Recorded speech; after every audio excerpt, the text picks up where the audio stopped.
Welcome to another segment of my biology videos as we continue with our topic genetics.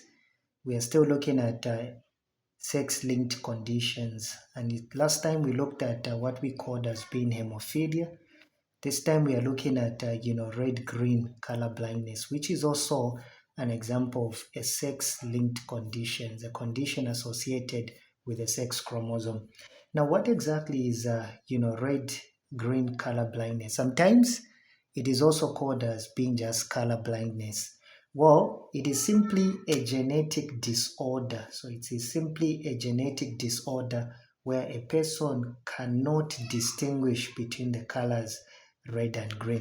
So when a person fails to distinguish between the colors red and green, it could be a sign that this person might be suffering from what we are calling as being color blindness. And like I mentioned, like hemophilia, both are simply as a result of mutation of certain genes that control the inheritance of this characteristic. Yeah, particularly found on the X chromosome and not on the Y chromosome. Now you need to remember that the allele for red-green color blindness is always recessive, so that's why we are using small letter R for red. We're just using that. Wow, the allele for normal vision, if a person has normal vision, well, it is represented by a dominant allele. So if you are color blind, it is normally caused by a recessive allele, but if you have normal vision, that is a capital R. So I'm going to look at possible genotypes and phenotypes for red-green color blindness. I'll start with what we are calling as being a male. If a person is a male, what are the possible, genotypes that you can have?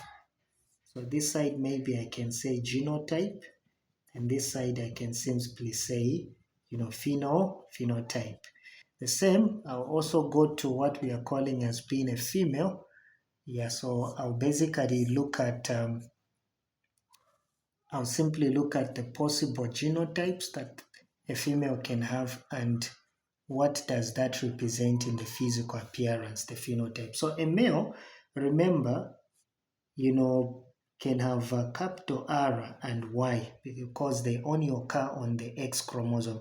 So if the dominant allele is on the X chromosome, it simply means that this is a normal male.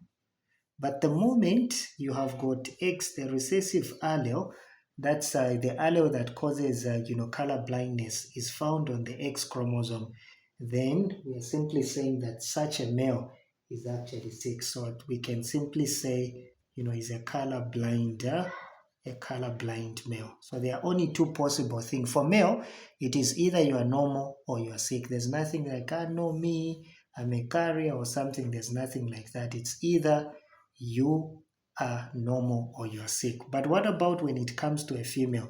Well, in a female, let's try to see the possible genotypes and their corresponding phenotypes.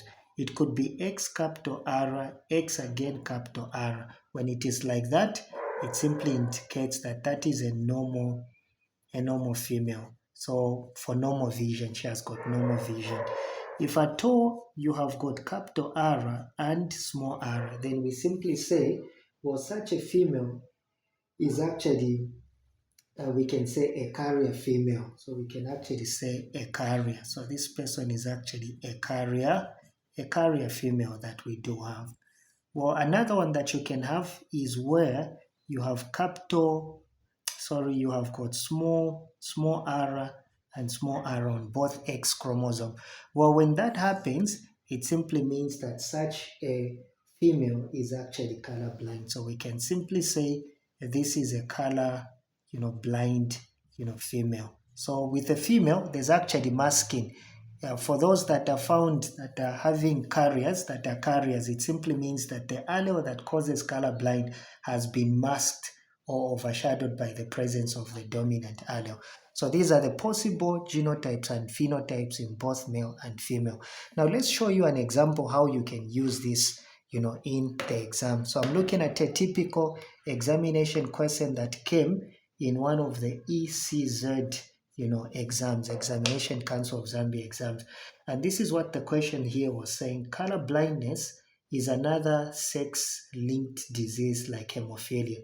Then it says using a genetic diagram, show the chances, so one should to use a genetic diagram to show the chances of having a color-blind child from a couple made up of a normal male and a carrier female. So they're talking about a normal male and a carrier female. Let's try to use a genetic diagram. Now remember, they want us to show the chance or the probability.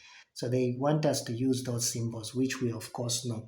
So I'm going to start and simply say, P1, the first parental generation. So I'll start with what we are calling as being the phenotype. What's the phenotype? Well, I can simply say a normal male, crossing with what we are calling as being a carrier female. All right.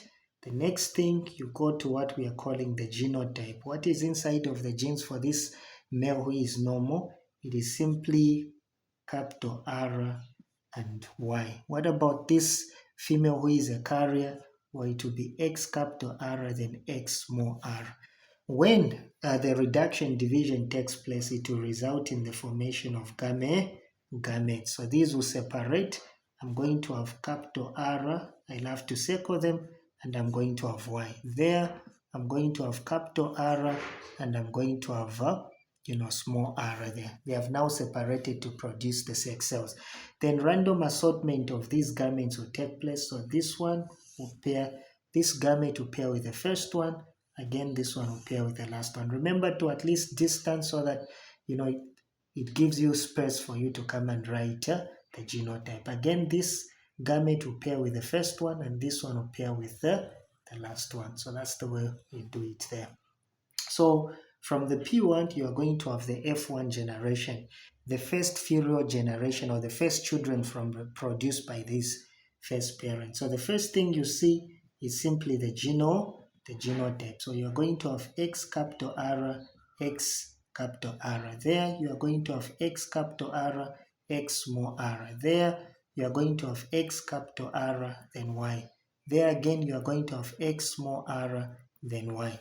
So what is the phenotype that we are going to have? The phenotype, well, if you look at the phenotype, this one here is simply a normal female. Let me use those abbreviation, normal female.